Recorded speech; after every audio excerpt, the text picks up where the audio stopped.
Welcome to Golf in the Cosmos, where physics meets the fairway and the universe takes a swing at your mind. I'm Kevin, and we got Andrew here. How are you, man? Hey, Kevin, doing really well. Excited to be here. Love a good podcast. Today is Thursday, so it's awesome to see the tournament playing out today. One of my picks is doing well. Koepka, baby. Yeah. He 6 birdies on the back nine. This is the RBC Canadian Open. We got the U.S. Open next week. So it's an exciting time. Golf's getting into its full swing. Yep. Yeah, we're about to enter where just big tournament after big tournament, and then I think there are a couple, not off weeks, but just softer tournament weeks during the summer, so people can take a little bit of a break. But then obviously we move into the fall and the end of summer where all those FedEx Cup points start mattering, which is always interesting. These guys are trying to make top tens because those FedEx Cup points really get them to that final tournament.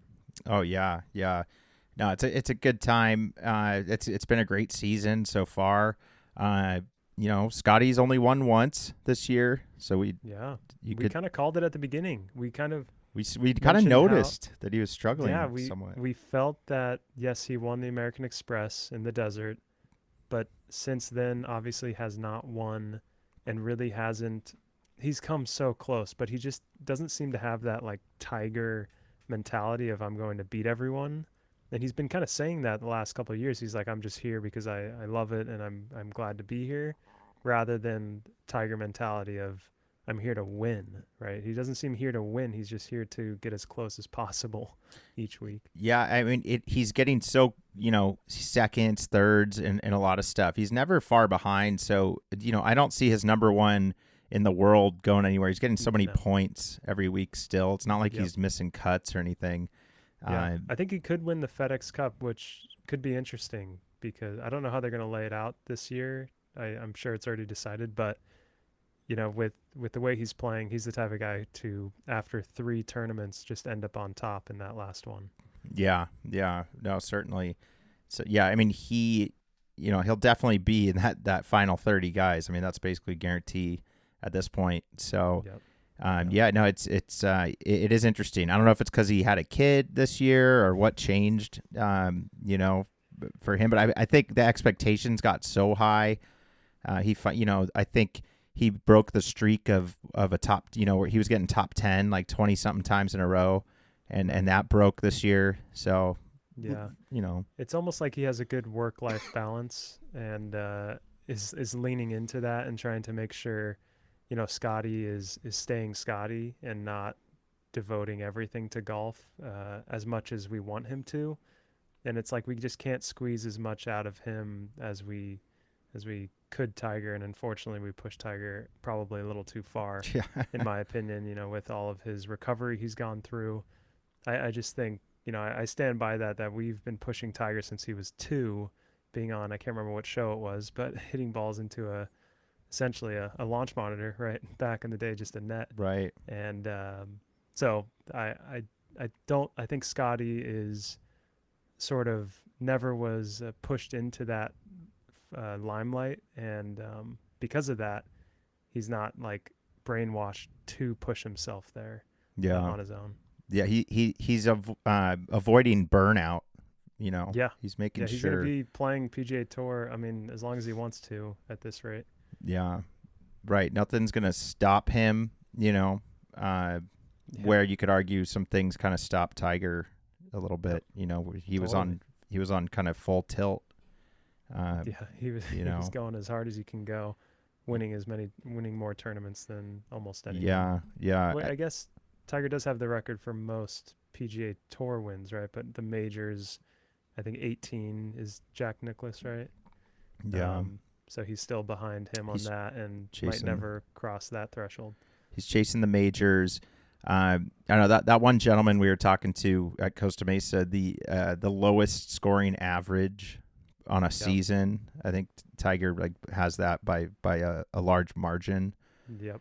So and I think they were talking his calculated handicap was like plus 13 or 14, maybe even 15. Right. So like you take a course rating of 72, he's shooting 60, like for sure. He's got to play a PGA Tour course that's rated, they don't rate them, but you can assume those are like 78 ratings, and these pros are shooting even to a few under par.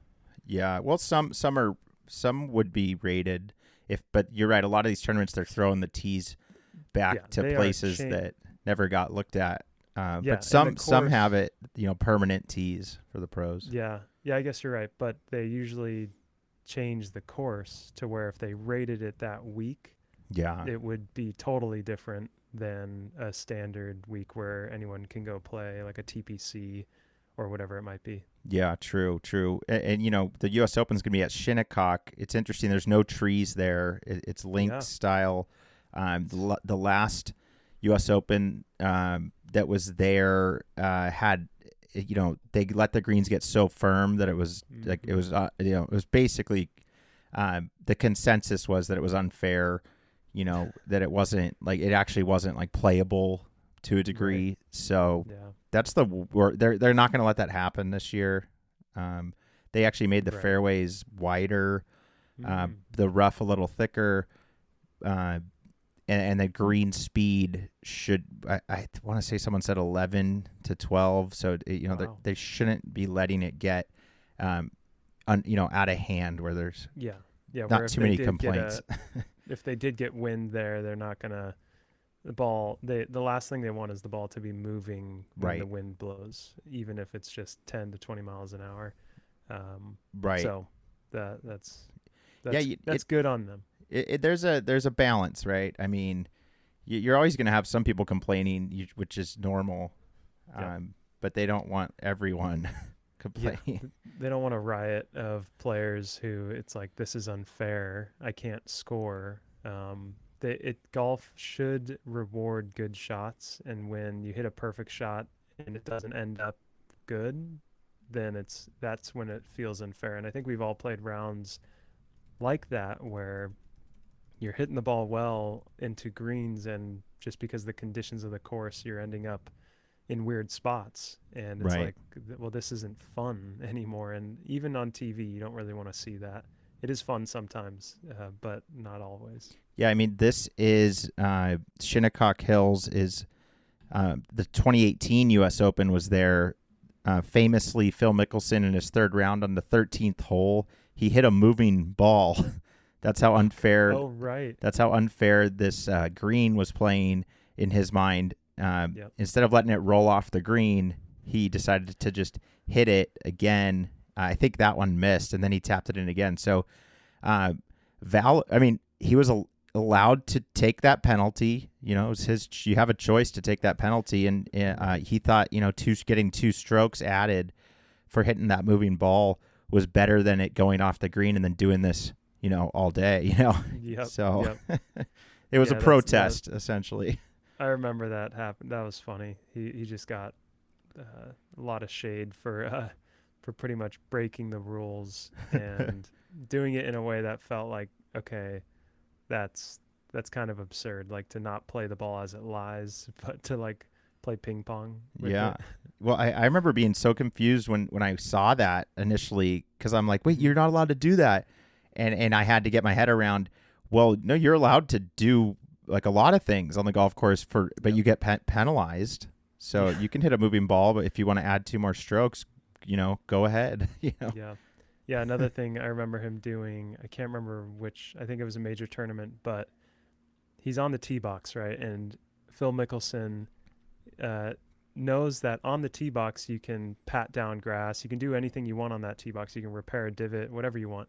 But what he did is walked up to just outside the tee box and patted down some long grass that he thought maybe his tee shot was going to hit. And he got penalized for that, because outside the tee box, you can't adjust or move grass or like change your lie or pathway of the ball. So I just remember him walking up there and like patting down the grass, and he got penalized for that one too. Oh, wow. So he should have known that. But that one is a little bit more reasonable, because we've also all played a tee box where there's like a bush in front of you, and you're like, why am I hitting into a bush? Yeah. And I have to go over the bush? Like, what kind of tee box is that? Right. And then from the teeing ground, you have like, 2 club lengths? that you can that's an go interesting rule. backwards. Yeah, you can 2 club lengths back from the tee box, you can tee it up. So you kind of get this big rectangle Right. behind the tee markers. And I think if you're not taking advantage of that on par threes where you're in between clubs Yeah. and you want to take the longer club, guess what? You have an extra like 6 feet ish to pull that club. What is the that, like ball back. 2 yards kind of? Yeah, it's about like 2 to 3 yards depending on what club you're hitting. Right. That's a good question. Like, is it driver length Yeah. backwards? Yeah. I believe Yeah, so. that's what I would assume. It's Yeah. your longest club. So I Mhm. guess that would be like 100 inches ish Mm. back you could go. So that can save you when you're worried about going long into water or whatever, and you just go, this club can't go X yardage, and so I'm gonna Yeah, move it back a just couple yards. so people are following that, you have your tee markers. You don't have to tee up your ball right on that kind of imaginary line, right? You can actually go backwards up to 2 club lengths, and on a par 3, if you are 1 to 2 yards, maybe even with wind or something, you kind of feel like this could go a little long. Then why not walk back a step or two, tee it up just to ensure you don't kind of airmail it. Yeah, and it also helps you not put your tee in front of the markers. Yeah, and that's a penalty. Yeah, right. The penalty. I've seen a couple of people do it, and it's easy to do because sometimes they're misaligned, the tee markers, and you look at the one in front of you and you think, okay, I'm fine with that one, but you don't look behind you, and someone can call you out on that. And you have to be, if your ball is touching the threshold of the front of the tee, you're fine, but the second you're in front, that entire ball is in front of that tee marker, you're out of bounds there. Okay, so any portion of the ball can be touching that imaginary plane. I believe so. Yeah. That's another one. It's like that's a real specific thing. Yeah. Try not to get close because you have 2 club lengths behind you. Right. Go the other way. Yeah. Yeah. Don't even risk it. That's funny. Yeah. So I mean that's a good one. So we are playing tomorrow. I'm stoked. Yes, we're playing that little tournament. Yeah, I'm stoked. Do you know what course we're playing? Lagos or? I don't know. I want to guess that it's Linda. Yeah, that would be. I think that would be more fun for everyone. Yeah. I think there's at least 3 to 5 groups going out. Yeah. Should be fun. First time I've played since, oh my gosh, I think since we played that tournament at Los Verdes. So it's so interesting. I was going to bring that up. So I played that next morning at Coyote Hills. But this is the longest. I was looking. This is about 12-day break for me, and this is the longest break since March 24th for me. Wow. I have not gone 12 days without golfing since March 24th. Yeah. So a couple months. So it'll I didn't realize how hard it was to take that much of a break because I was playing a lot. Yeah, I was almost driving myself insane too. Yeah, well, I'm excited to see you play tomorrow because taking a break, sometimes your body starts feeling totally different. And as you warm up, I would advise to warm up a little bit to I'm going to get there. I'm actually going to get there a couple hours early. Nice. There's some stuff I want to work on. It's really, when you haven't played in a while, the easiest things to help your game are alignment and essentially ball flight, right? It's like, where is my ball flying and where am I actually aiming? Because if you can calibrate your alignment a little bit and then also understand the ball flight, you will be able to approach any shot and at least have that as your foundation. Yeah, the lie might change. You might be in the rough, the fairway, whatever, but having those two things, knowing it's going to cut 5 yards with a 9-iron or it's going to fly at this trajectory with a 9 or a 7-iron, and then knowing that when you walk up to the ball, you're going to hit it where you think you're aimed, like it just sets you up to, no matter how you feel, to at least have that to bank on, right? Yeah. Now I have kind of a cache of saved screen recordings and stuff that I want to look at. Like one of them is your oblique video. I'm going to focus on that. Pressure. There's been some really interesting comments on that on when I put it on TikTok, like the coil, like they're arguing, is it a coil or an uncoil? They're arguing or they're mentioning like it's kind of painful, like it's kind of almost feels uncomfortable, but the guy's like, but it freaking works, like So one comment was like, doesn't it feel uncontrollable? And I replied to that one. And I was like, That's exactly how it should feel. It should feel like you're not in control of the club, because when you're in control of the club, that means your grip is too tight. That means you're using your arms, because Right. it's easy to feel your arms, but it's hard to feel your core. And Mm-hmm. because of that, you shouldn't really feel the club. And the key is finding the plane, right? And your backswing.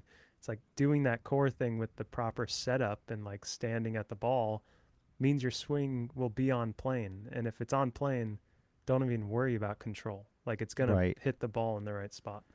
Totally. I mean, and this Yeah. whole idea of like the word control, we're so used to using our hands to do things in the world.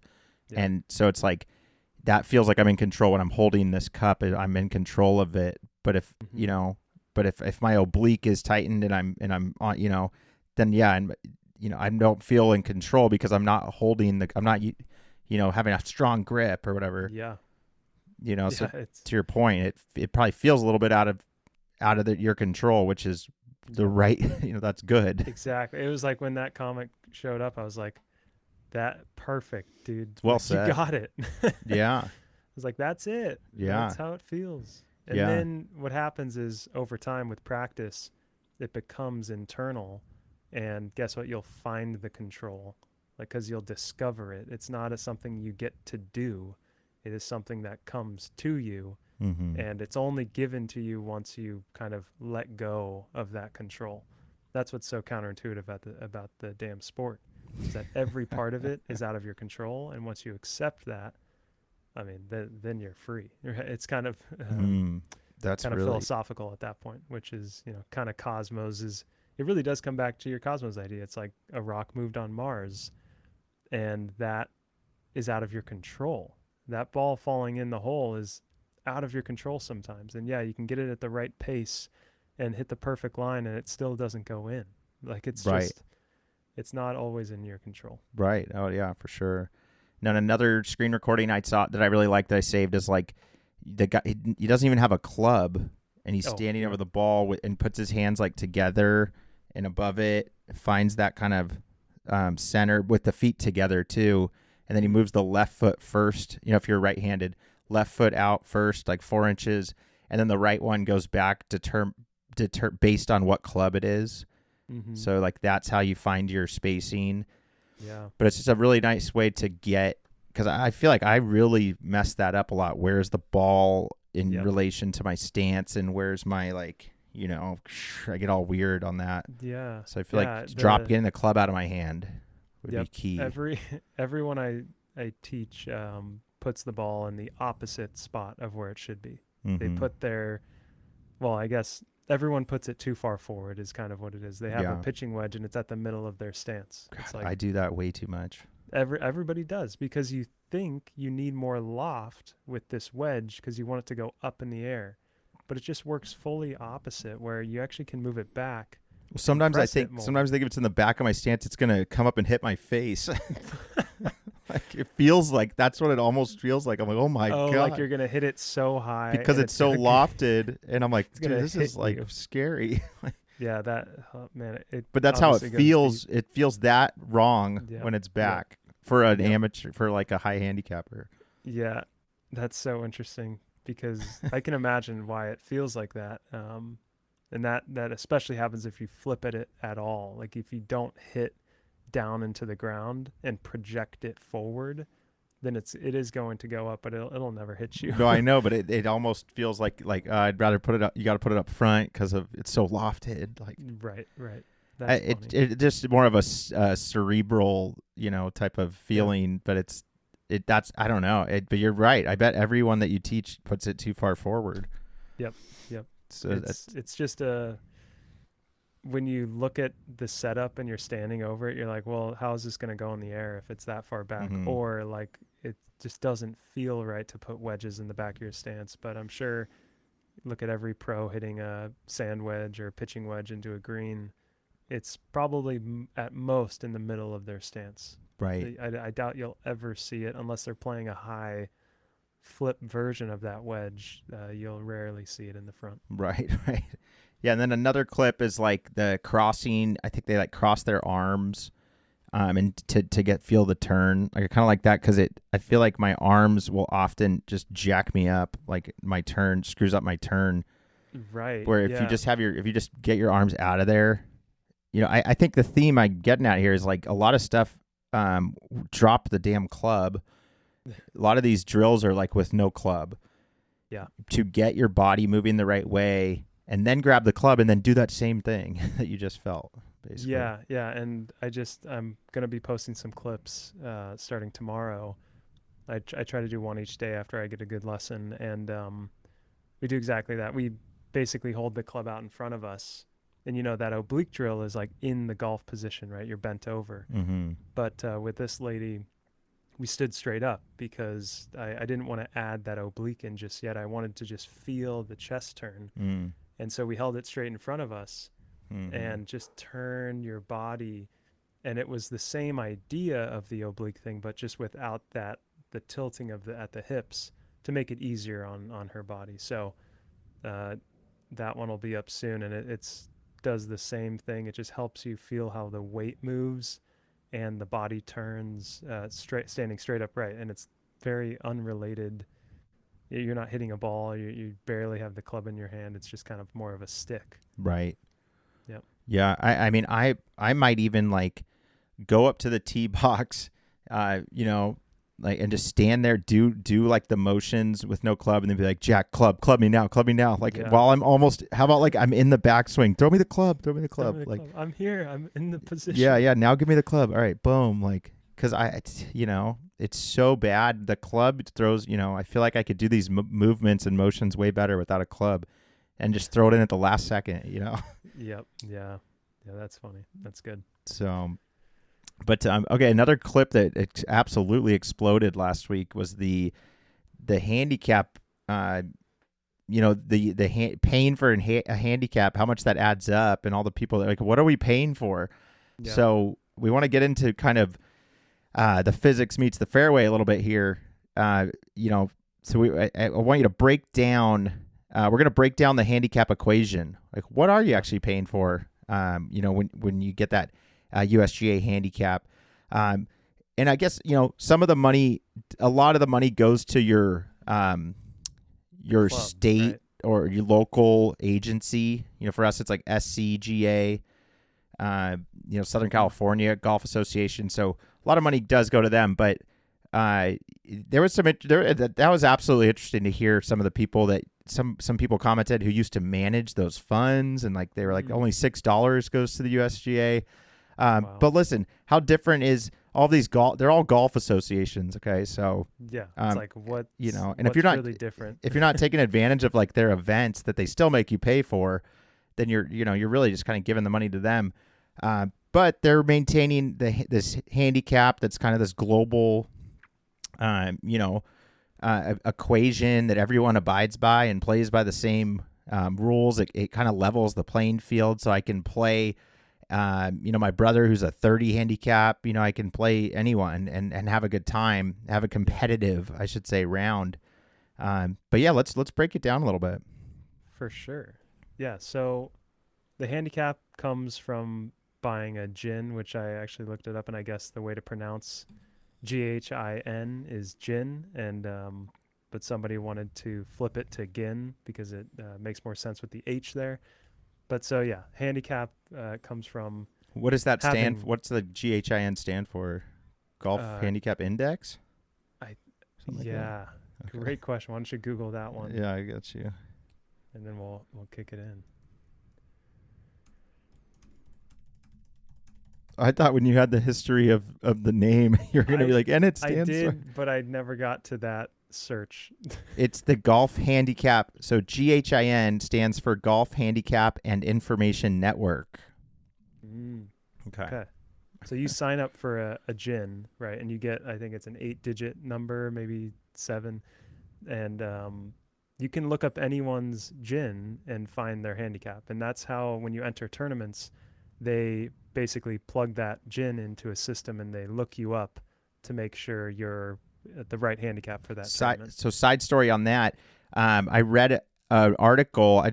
I don't think this is a rumor, but certain jobs now, And get this, job applications now are Really? looking up your GHIN and determining, hey, maybe you're in, due to the flexible nature of work now, maybe you're in like some sort of sales role, banking, you're working with clients, taking clients out to dinners, golfing. Employers are now checking the GHIN for certain positions because they want those aces on their team, if you will, right? Everyone wants to play with a good player. Like everyone wants to play with you, Andrew, right? Because you're scratch. You've experienced that, right? Yeah. You get invited to more outings. It's just a fact. So imagine employers are capitalizing on that and checking people's GHIN. So that's kind of crazy. That would be funny on your resume. It's a skill.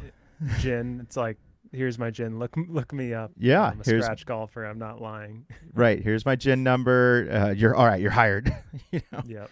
Yeah, that's good. Okay, let's hop into the equation. So, in general, the GHIN or your handicap tracks your best 8 out of your last 20 scores. And the question that nobody really knows is, how is that number actually calculated? And it's a pretty simple equation. And we're going to write it out here, and I'm going to abbreviate some things because we don't have unlimited space. And the key here is, right, it's not just your scores added up and the lowest 8, because everyone plays different courses. Yeah. Right. So that I feel like is the heart of it. Yeah, and it's the heart of it is because every scorecard you see will have a course rating and a slope rating. And those numbers are very important for this equation.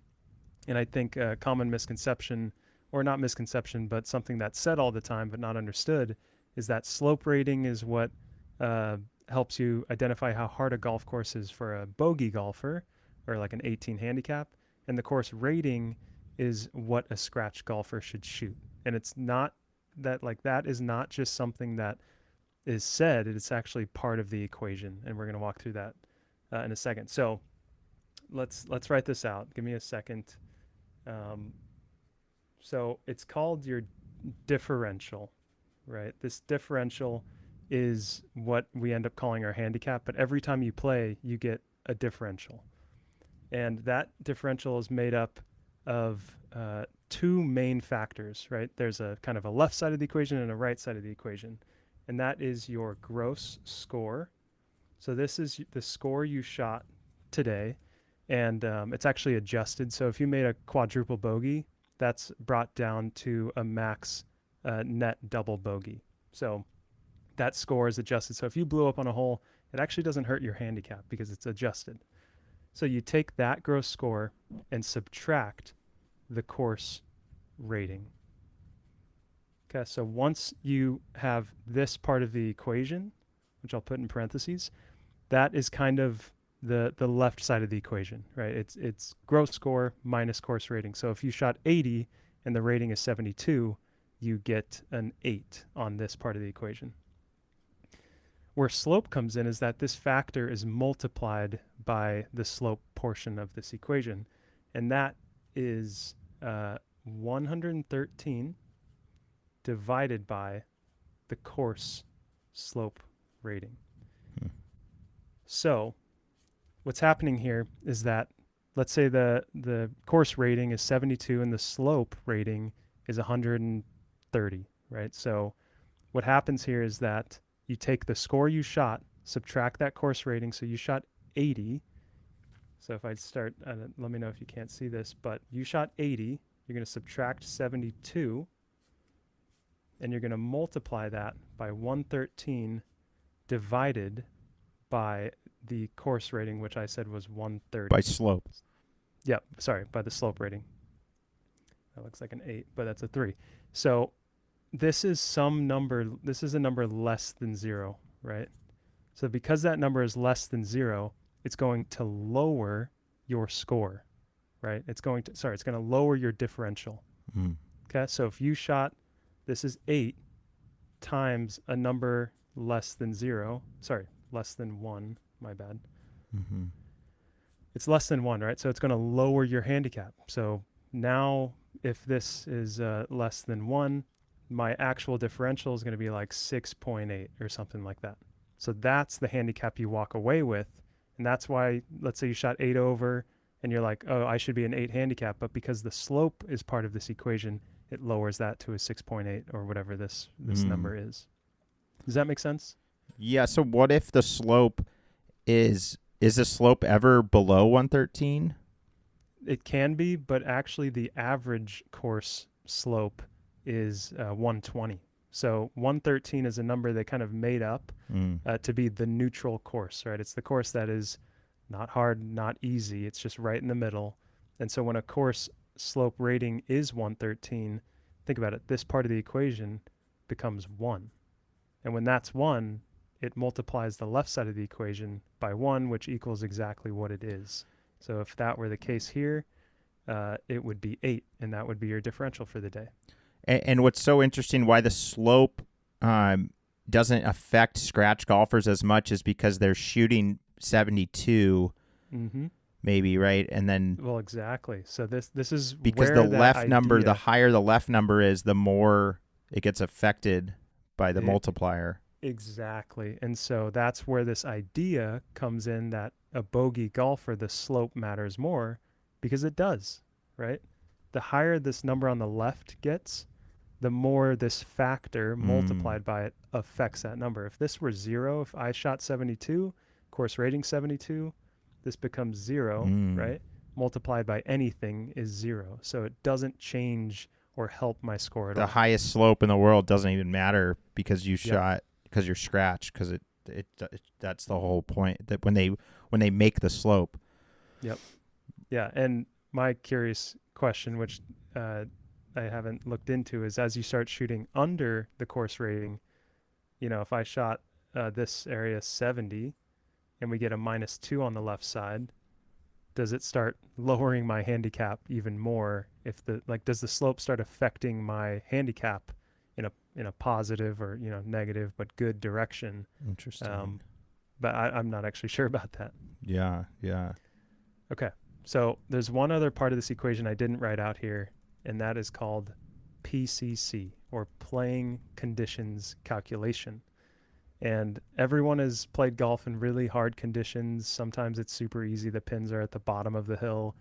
But most of the time, when you think about what the PCC does, it's when the course is playing really hard. So it's super windy, super fast greens, whatever it is, and everyone's shooting higher scores, right? So the GHIN system added in this PCC, playing conditions calculation, to account for that.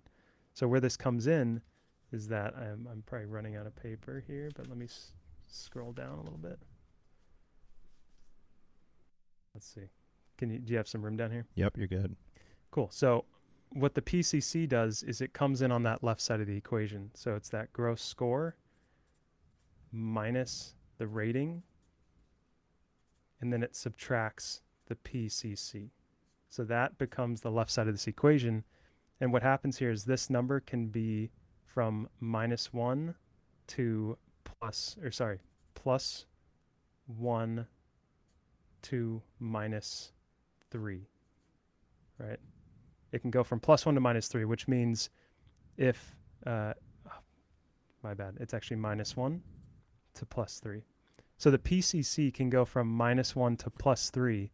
And what that means is that when it's really hard, the course can give you an extra 3 points towards the rating. So it's kind of like... Could we just back up and talk about PCC a little more? Yep. Let's do it. So this whole equation I could do on my own without paying $60 to my golf association. But the PCC number changes. It's calculated daily. It's per course. So Costa Mesa could have a +1 PCC that day. Mesa Verde could have a -1 that day. And this is all based on the data from people that played that day, right? It's grouping everyone's scores together and looking at their handicaps and going, wow, overall everyone shot pretty high. So we're going to throw a +1 PCC on. Okay, so let's get back to the PCC more. I want to understand that. This is the playing conditions calculation. And again, this to me is what I'm paying for, because this is why you get the email the next day, why you don't get your handicap that night, because they need to look at everyone's scores and go, actually, we adjusted it a little bit because it was playing kind of tough or it was playing really hard. Yep. And then side thing, I was looking, if you shoot a negative score, the slope actually brings your differential closer to 0. And it's something that under scratch players get it's a controversial thing because a negative number, I guess, gets closer to 0 when you multiply that. And, yeah, because it's multiplied. Yeah, it doesn't matter. It still gets closer to 0 because it's multiplied by a number less than 1 most of the time. And so that will actually bring, if you have a differential of minus, or I guess, -2, then it would bring it closer to 0. Yeah. Right.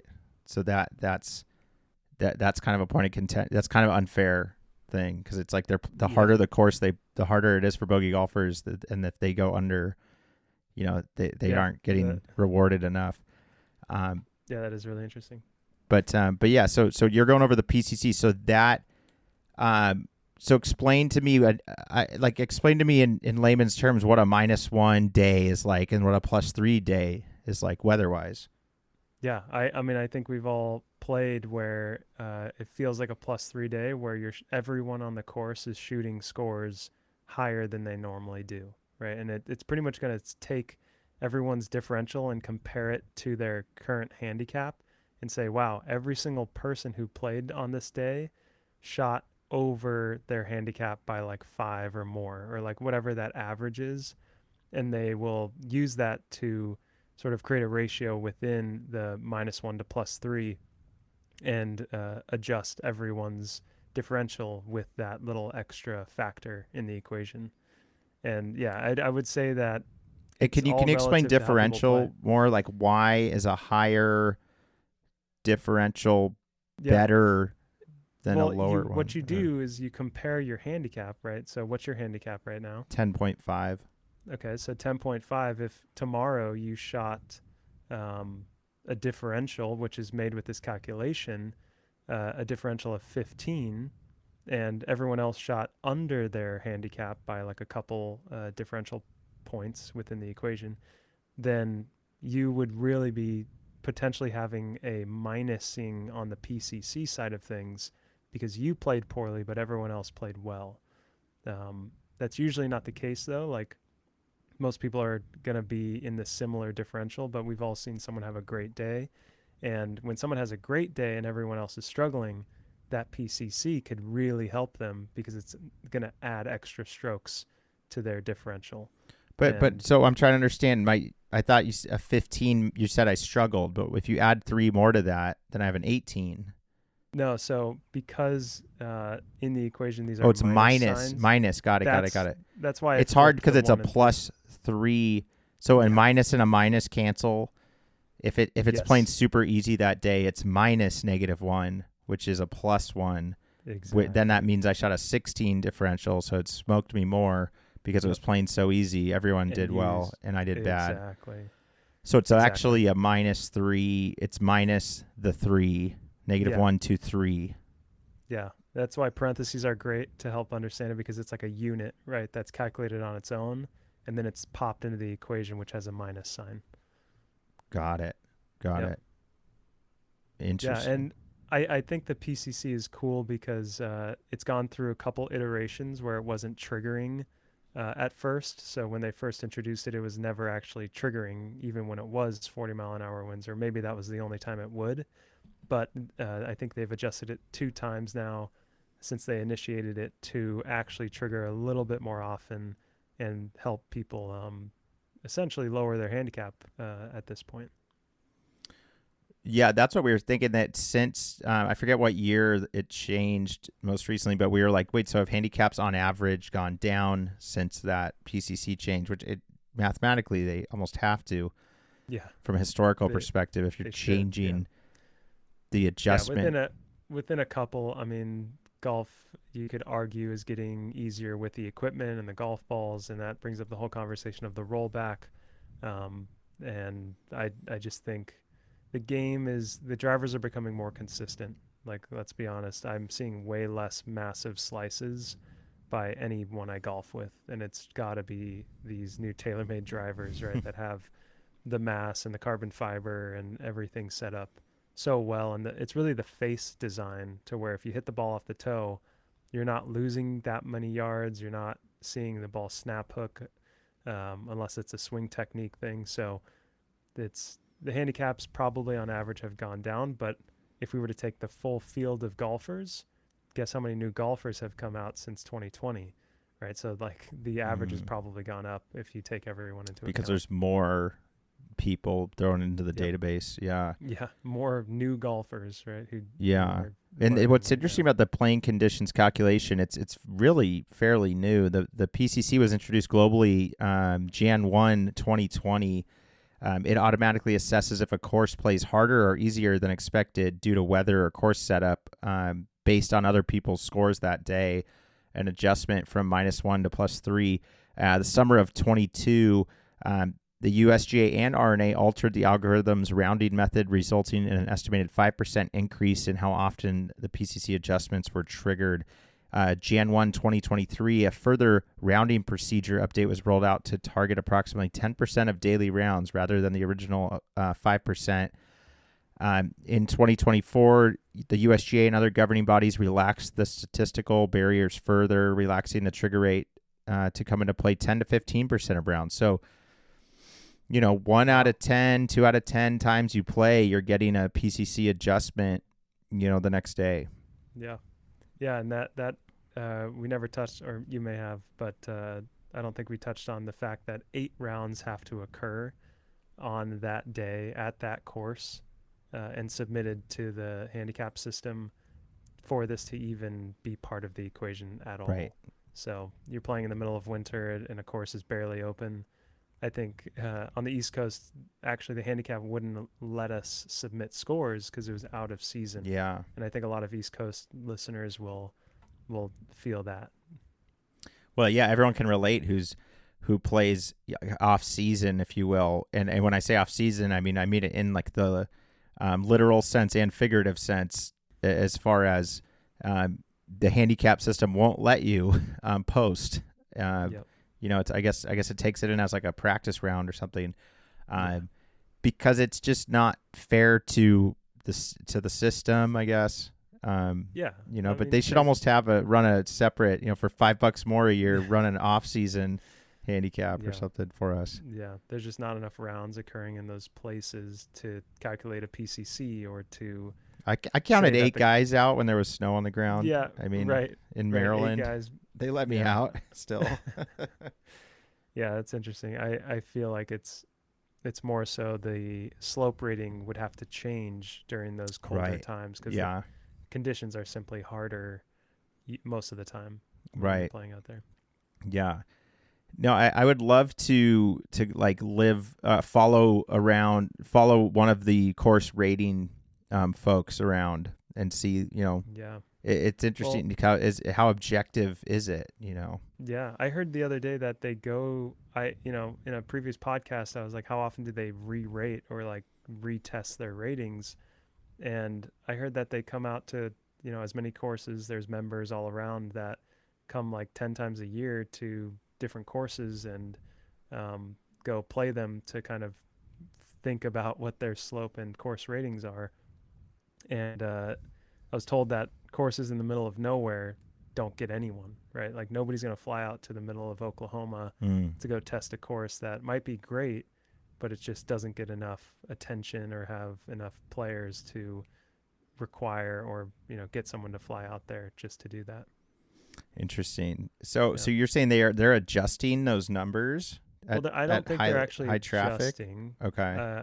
Because how often do you see a new scorecard come yeah, out? But right.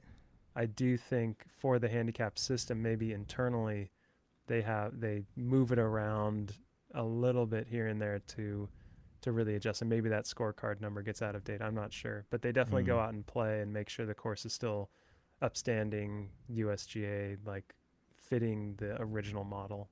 Yeah. Well, yeah, and honestly, you would never really know if they printed a new scorecard. I mean, they could easily change a rating, and the scorecard looks exactly the same. And unless you played there every day and knew exactly what the rating was last year or something. Yep. So that's interesting. Yeah, we gotta look at that. Maybe one day we can get one of those people on the pod and talk to them about that more. But yeah, that would be really cool. That's some interesting stuff. The insides of course ratings. That'd be cool. Yeah, yeah. But yeah, I think we pretty much explained how the handicap is calculated. So they take your top 8 scores out of your last 20 and average those out to get your handicap, and that's built from the differentials of each round, which is done using this equation. And I think once you see it on paper, it's not as complicated as you might think, and it's really quite clear that you could calculate it yourself, except for the PCC. Right. Which, going back to what we pay for, it's really the data set of everyone golfing that golf course that day that builds the system, and is kind of what you're paying for, is access to that data. 100%. But also we're paying for the fact that the rating and slope was established. Yeah. In a global sense of fairness. Yep. It's saying courses must be re-rated at least once every 10 years, according to USGA guidelines. They can change much more frequently depending on the age of the course and physical updates. New golf courses must be re-rated within 5 years. Established courses must be re-rated every 10 years. The Allied Golf Associations can use more aggressive cycles if there's major modifications, maintenance changes, like stimp meter changes, procedural adjustments. So really that's what we're paying for too, right? Is those constant monitoring of these golf courses and making sure that the game can be played fairly anywhere in the United States, but also in Europe with the RNA. Yeah. It's a beautiful thing. So after kind of bitching about the cost, right. We have now come to appreciate it a little more. But yeah, it's some of these other associations pay a lot less than, I think we're paying 60 and they're paying a lot less. I was surprised that. Yeah, I think when I was up in Rochester, it was only like 40, 35. Like I've seen it. It definitely has to do with the economy of the area, how many golf courses there are, and probably various things like that, and how much the club or organization in that local area needs to staff it. Like how many people do they employ? Right. Things like that. Sure. Yeah. How many courses that they need to go rate and stuff. Yeah. Yeah, definitely. Right. That's really cool. So I wanted to quickly mention that there's no more Hawaii. They've been releasing some of the new schedule. It's pretty front loaded.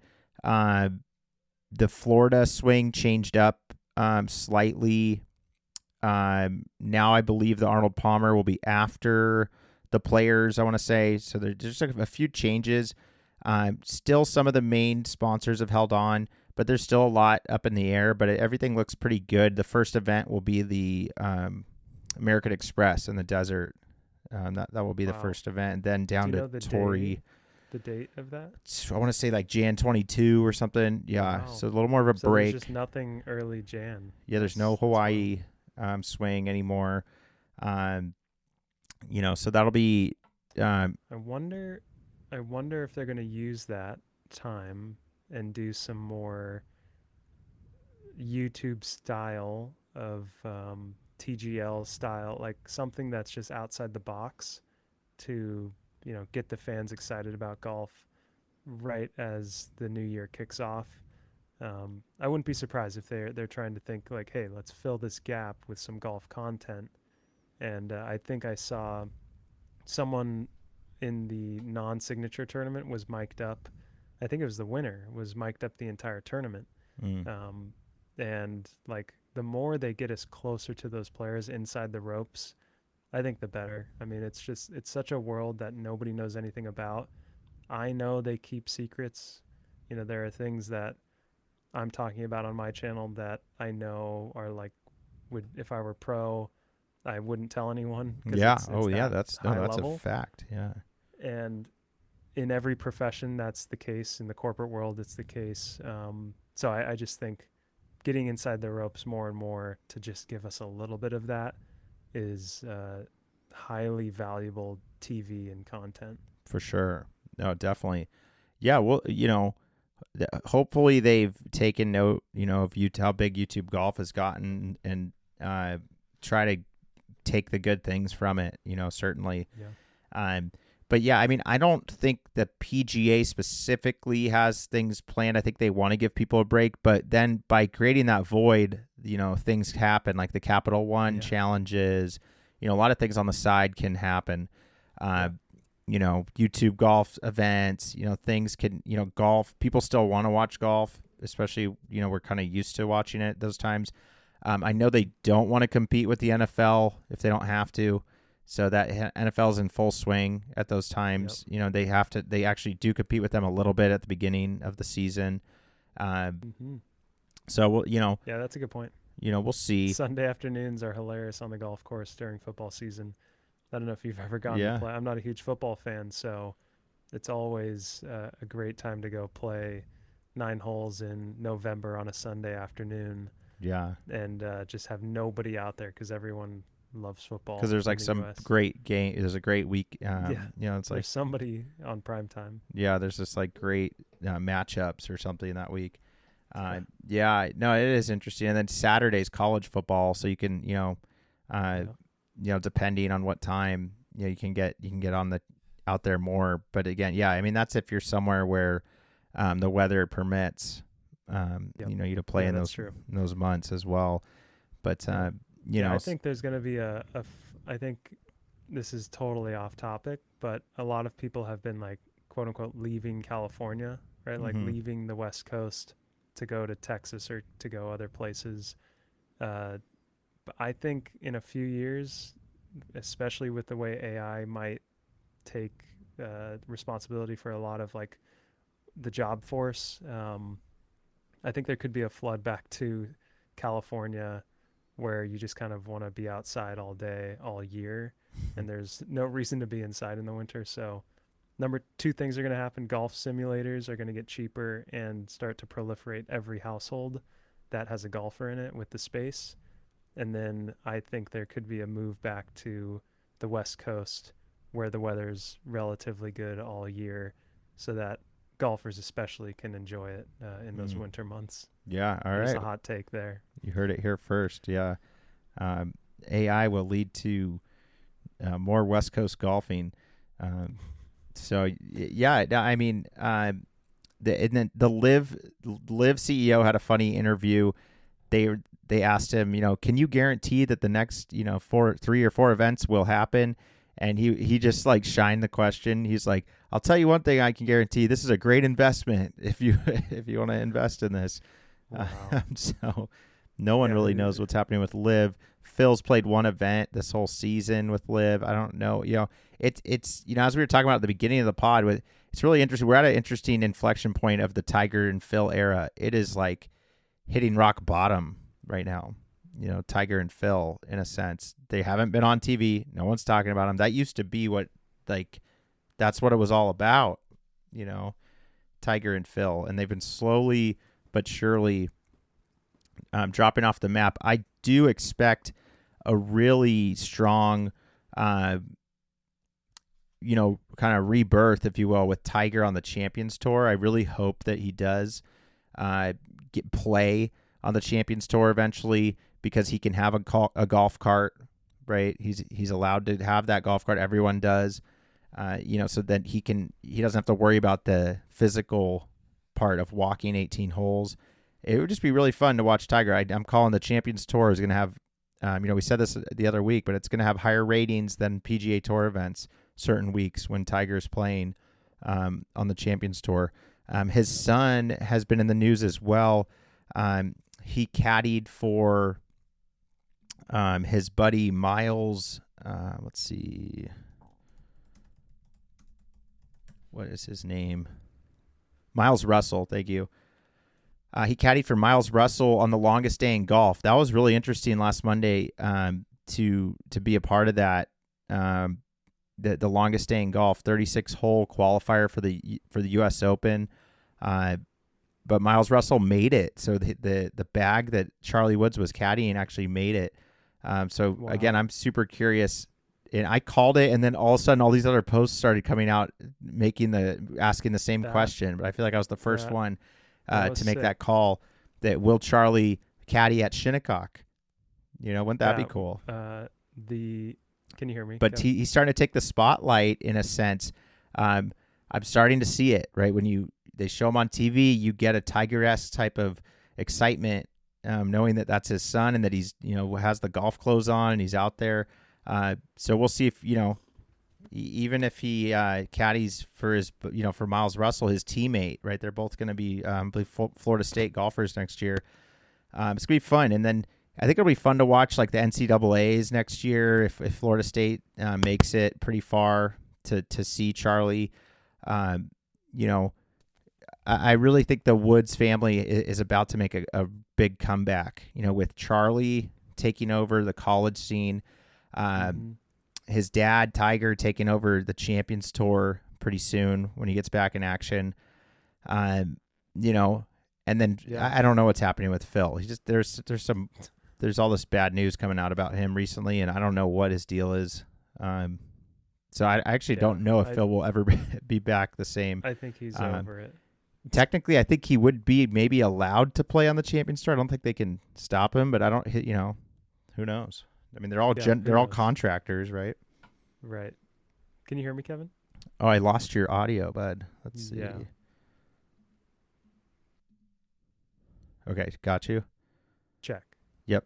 Okay, we'll cut you right back in. So yeah, and so I don't know if, I don't know if Phil will be back, but they're all contractors, right?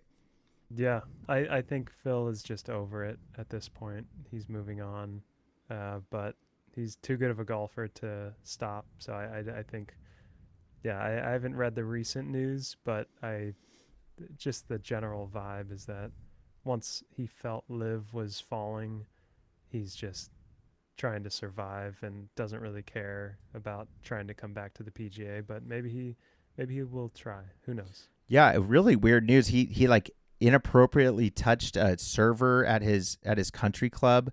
Like, what the hell is that? Like, that's not even like, I'm not even trying to read that stuff when I'm looking up golf news. Like, what are we talking about here? Like, I don't understand like why that, so I don't know what he's getting himself into, or if this is like some people are saying it's a money grab. Like, it's just odd that I feel like the PGA, has something against Phil. Well, we know that. Put it this way: the PGA Tour has a bone to pick with Phil. They never feel like they got the last word or the last punch, if you will. He got them pretty good. He was the first big name to go to Live. He had issues before as well. You got Greg Norman and Phil Mickelson, the two kind of enemies of the PGA Tour that they have their kind of bullseyes set on. And then you see an article, you see the story of him inappropriately touching someone at his country club, a server, I believe. And this story is just everywhere. It's getting just pushed by the golf media. And, it almost feels like it's, a way that the tour is finally got some ammo to take down Phil a little more, just to keep ticking him down. And then he won that late PGA championship, and he got back up. He got a punch in on them, and they couldn't believe it. Yeah, I don't know what that recent news is. I did see that, and that's, that sucks because it's him taking advantage of his power that he feels like he has in this environment. And but yeah, the PGA doesn't really like him. He's always been a firecracker and always been that character, and I just think he's getting older now to where he's not having potentially perfect judgment here and there. Apparently. Yeah, so I don't know, we'll see what happens with Phil, but yeah, Phil, Liv, that's all up in the air. PGA schedule looks pretty good. The schedule changes next year. U.S. Open, can't wait, man. I mean, over 10,000 people tried to qualify. It's the most open golf event in the world. As far as everyone has a chance to. I think it's a true. 0.8 or something handicap, 0.7 or something. May even be lower, but they all are. You're technically eligible to try to qualify. And those, I think 600 people or something on that Monday tried. A handful, 3 or 4 from each site got in. It's really amazing to see the big names that perform under pressure. It's like these names that you see that are they are that good. Yeah, it's like they actually are good when you see them playing against like the random, super good golfers that just aren't on the PGA Tour. It's like, damn, these PGA Tour players are actually so solid and they're good under pressure. They just know how to score. 36 holes, 715 players competed for 43 spots. That's amazing. Wow. I don't know if you saw Max Homa made the playoff, and they have these. It's crazy, these spot when they're a lot of people tie for like second and third. You have these like 5 guys vying for 3 spots or 6 guys for 3 spots. So it's like whoever bogeys first, you're dropping off slowly. Yeah. Guys are dropping off. It's a survival. And you're just trying to survive. Yeah, and I guess let's say someone birdies, then you're in. A bunch of people. The birdie's in. Other guys are surviving. The bogeys drop off, and then it's all. And then the next guy who birdies. It was interesting. They're showing the graph, and it basically was like birdie. These guys par, the bogey's gone. Another guy birdie gets to leave. Yeah, he's done. He walks away. It is like a sudden death. That's great. And then there's like another guy. He birdies next. He's in, and then so the other guys are surviving. Then one other guy birdies. That's exciting. Yeah, it was really cool when you went live because I don't think there was much coverage during the day, and then everyone started talking about it at night. But I think you got an early call on the Charlie Woods guy he played. Yeah, no, I jumped on at the witching hour, right? Which it's like a red zone term on football, but it's like when all the last 10 holes of every round. Yeah, it was of the 36 of the final 9. I was tuning in. And you're not even able to watch it. It's not televised really, so it's not. It's not on TV like the shots. They might show a couple. No. But live scoring is pretty sick in that case because everyone can watch. Yeah, exactly. I'm following all the leaderboards, and I could get a pretty good sense. And I feel like from the tournaments we've played, we've gotten better at reading leaderboards and going, okay, this is probably what's going to happen. And from betting too, I think we've gotten better at reading the live leaderboards. Definitely. I've started to feel like how the graph in Kalshi is like, it has a percentage chance of this thing hitting, which is kind of telling you the odds you'll get for making a certain bet. Yeah. And I feel like on Sunday, I'm watching, and by a certain point, like I feel what that chart is doing without looking at it. And I'm like, this guy's going to win and when we've done it live, I've felt like I've done that where at hole 13, he's up by 1, but he's playing better than everyone else. I'm like, I think this guy wins based on this trend line. Right. But at that point, so does everyone else. And that's why the Kalshi, you can't really beat the Kalshi unless you're really feeling it that day. Oh, yeah. I mean, it's tough to get a jump on you. You just you almost have to be a mind reader and know that they're going to birdie a hole or something. Because you're right. Even if a par 5's coming up, everyone else knows that too. So it's like, there's no way to look at holes. It has to do much more with the momentum that a player has. And I'm curious the stat at this point in the season, but how many people who start with the lead on Sunday close? And I think Eric Cole won recently, I believe. Yeah. No. He won close on the other tournament. Yes. Last week, right? He won on the side, like not the main PGA tournament. Got it. But 2 weeks ago, he played and started the round in the lead. I remember he went to a playoff, right? With Wyndham Clark. Yep. I'm blanking on it, but he shot even par that day, but he started the day out in the lead, did not convert. So that's happened several times this year, where the person in the lead on Sunday does not close out.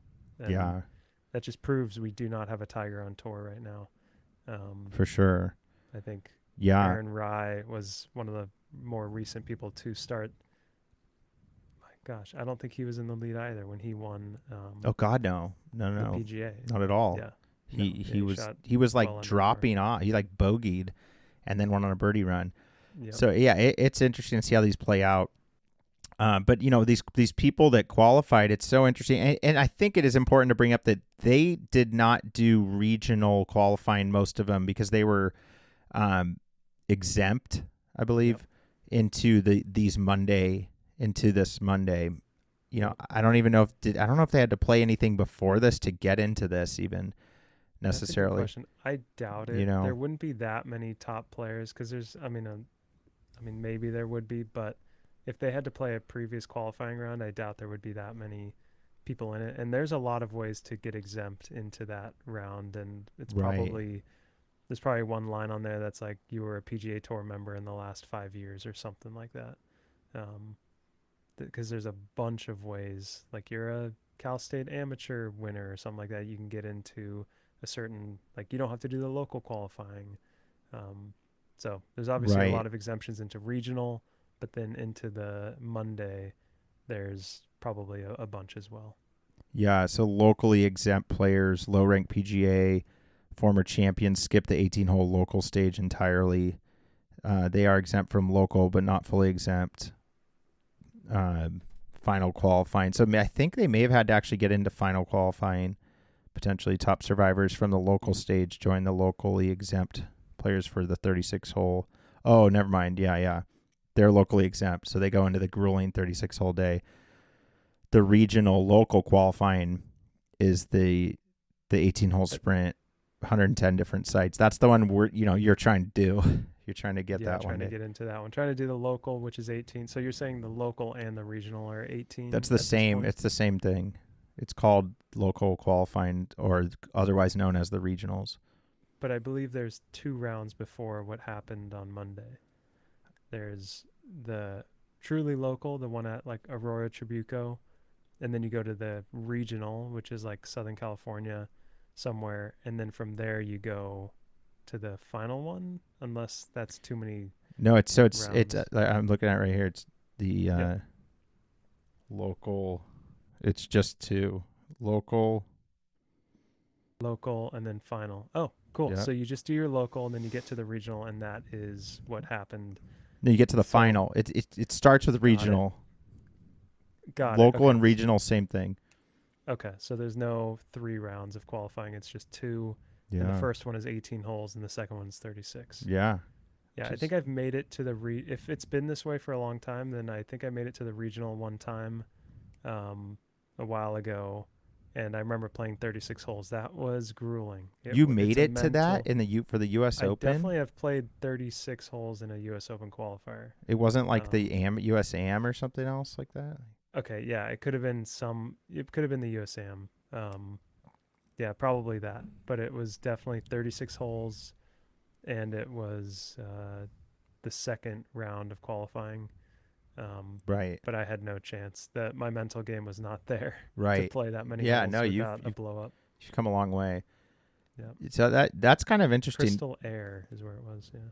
Okay, yeah, I'd be curious. I don't believe it was U.S. Open. It was definitely a I think USGA though event, which they all follow a similar kind of qualifying format. Yep. I could be wrong. Tell me I'm wrong, but that is it's kind of interesting. So a lot of those names though were exempt, so they got in, to the final qualifying right away. But a lot of these names, of course, Miles Russell, amateur, he probably made it all the way. Davis Thompson, J.B. Holmes, Zach Blair, Billy Horschel. These are all guys that made it. Neil Shipley, Chris Kirk, Keith Mitchell, Jackson Subert, Jackson Ormond, Cole Hammer. Let's see, Andrew Putnam, Grayson Leach, Peter Uelheim, Tom Kim, Graham McDowell. Wow. So, those are some names that made it, but Max Homa didn't make it. He bogeyed the first hole. He missed a putt and bogeyed the first hole of the playoff, which is crazy. So there was some big names that didn't make it as well. Yeah. Who didn't perform under pressure. Yeah, that's tough. I mean, once you're in a playoff, we've been in playoffs at the USAM Tour, and they can be tough. I can't remember what my record is in the playoffs, but I feel like I've won most of them. But it's truly 1v1 a lot of the time, or in these cases, it's like 1v6, 5. There's so many people.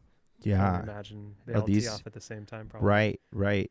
Yeah, so some of the most notable players that we will not be seeing in the U.S. Open, they failed to qualify on final qualifying. Max Homa, Tony Finau, he had a streak of 33 consecutive majors. He's going to miss that streak now. That's really sad. Matt Kuchar didn't make it. Schnedeker.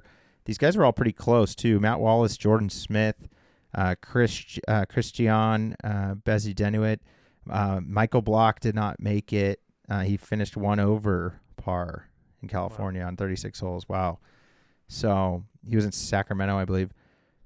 But, so those are big names that just didn't, it's tough, but it's amazing to see some of those big names that can perform. So it's definitely I feel like for someone like you kind of get humbled, but you also see that like the path in a way. Yeah.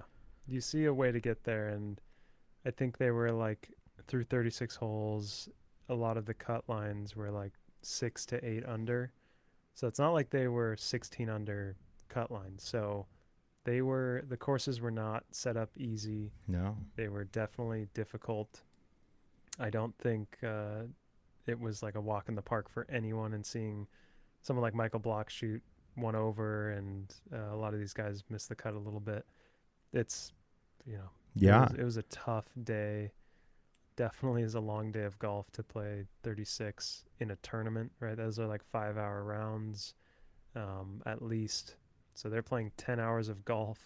Yeah. And trying to just shoot 8 under total. And that's exactly. Yep. So, I mean, it's cool, though, to think of there's 62 spots out there every year for you to try to get into the U.S. Open, And yeah, it's I think that's a good goal for next year, to try to get to the regional, right? Like try to get to the final qualifying. Yeah, and if I Sacramento or whatever trajectory from there, I just play as many tournaments as possible this summer. Yep. My original goal at the beginning of winter was win some tournament that's not a USAM Tour event out here in California, whether it's a Long Beach thing or SCGA type of US Amateur or like SCGA Amateur. Mm-hmm. That'd be cool. I definitely or at least win USAM nationals. Yeah, that would be cool. Kind of a test. Definitely doable. That's a good trajectory or goal to have. Yeah. So came close last year. That's what I'm saying. Yeah. Tied for 6th. I think definitely should go to a playoff this year. That would be sick. Yeah. So, I mean, there's 62 spots. I think it's an amazing goal. And then, there's a lot of other qualifiers and stuff, Monday qualifiers as well, to get into tournament. It would just be so cool, man, to get into one of those real tournaments. Oh, yeah. You could even Monday qualify for a Corn Ferry, too. Yeah. The hardest part about those is the travel. Right. Finding out, that's its own puzzle. It's part of the game that nobody talks about really, but the travel and the eating food, we've talked about that before. It's like, how do you stay nutritious? Yep. Yeah, you almost need to bring a chef with you. But we've kind of started to understand it's the minus test. You there? Sit back.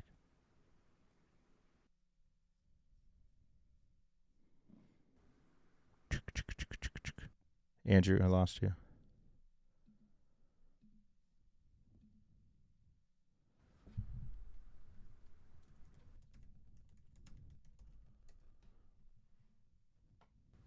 Can you hear me now?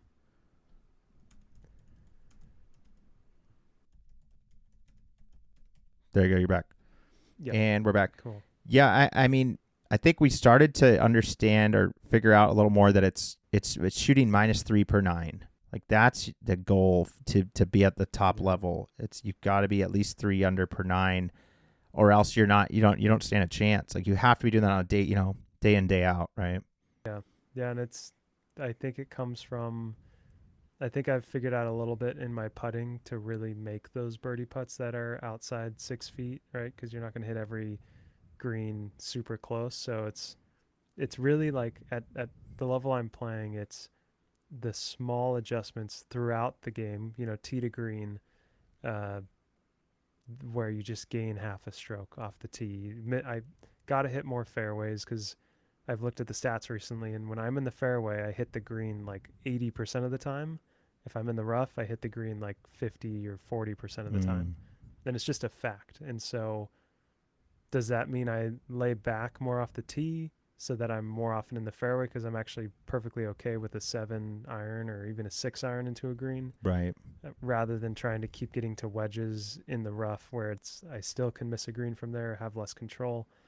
So I definitely need to practice more, and then play more and try different uh, solutions off the tee and around the green to see Interesting. what does that. I think I've had a few rounds recently with like that 3 birdies every for 9 holes, and it definitely keeps me under par. That's for sure. Well, yeah, right. Because I guess to get to 3 under, you do need 3 birdies, or you need more with bogeys. So Yeah, like 3 to 4 birdies per 9, Mm-hmm. and I think that's a good goal for tomorrow. Is like, okay, let's hit 3 birdies per 9. If I have a blow up hole, it is what it is. I'm probably not playing enough at the moment, Right. to be perfect throughout the course, but it's kind of like 2 goals, right? No bogeys, right? Because a lot of people are like no doubles, which is a great goal, but for me, it's no bogeys and then 3 birdies per 9. Yeah. And when I have to take my medicine, what was interesting at the Los Verdes tournament, I took my medicine on a hole and almost made par. Like it felt like in Tiger Woods' How I Play Golf book, he discusses how he was like behind trees and there's bunkers on the green, and his dad's like, "What do you want to do here?" And he's like, "I see a gap," and he's like, "Well, maybe just hit out in the fairway," and he does, and he still makes par. Right. So it's like that is real. If you're decent with wedges, take your medicine. Like you'll get closer than you think, and you'll have a par putt that you could make, and Right. you do that, and you're just never going to have a double. Right. It's hard to do that though. Really, really. Yeah. hard. Yeah. No, taking your medicine is a whole. We could have a whole pod about that. Yeah. There's a lot of aspects to taking your medicine for sure. But yeah, no, I was just to kind of cap that off. I was telling our coach about that. I'm like, we used to think that -3 per 9 was like we've arrived. It's so good, and I'm like, we're actually now thinking like that's just baseline to be able to enter into the USGA tournaments. You have to be -3 per 9. Like it's not a miracle, No, and that's we why, used to think it me, was like God's gift, Yeah, and that's how handicap feels. Right when you lower it, you start to see the other side of where you were trying to get, and you go, "Oh, that's how far I am away from that." So to me, my handicap has to be a +5 before I can seriously think about having a entering a chance. professional like having any chance, because that means 8 out of my last 20 rounds are at a +5 handicap, which Right. is like that's true statistical Yeah. probability of saying that you will play well when you play. Yeah. And by well, I mean really, really freaking good. Yeah. And I've kind of learned the hard way on like if you're just focusing on a handicap number, like nothing, it will never happen. Like I need to be going like, oh, I'll bet you $500 I'm gonna use my oblique tomorrow. Yeah. Like it's like then you have to find a roundabout way, right? Then guess what will happen? Like your handicap will go down, but like you actually can't chase a lower handicap. You got to chase other things. And chase other things that help you change. Yeah. Your handicap stays the same because most people don't change. It's a product of things. So you can't go grab it and buy it, Yeah. And because it's all relative to the course rating and the slope, that's especially why, because like you're playing different courses. Like you shouldn't be doing the same thing every shot. Every shot is new. Every course is new. Every day is like you could keep zooming out. Right. So it's because it's all relative, and it's even relative to other golfers. Yeah, the sun like is a day. The PCC. sun got a day older, tomorrow. Yeah. So Yeah, exactly. Yeah, it's crazy how big the universe is, right? yeah, exactly. So, well, good All stuff, man. Yep. I'll see you tomorrow at the round. I think we're gonna have Jack filming as well. Sweet. So yeah, let's make sure that we have the gimbal and everything. And the batteries charged. Yeah, I'll charge one of mine too. But that'll be OG match number 2, I believe, for YouTube Golf. So I think you'll just see a nice little OG match with a little action on the side, maybe. So cool, man. Check out. I want to thank our fan that bought a hat. I just shipped that out. If you're listening out there in Illinois, that hat is on its way.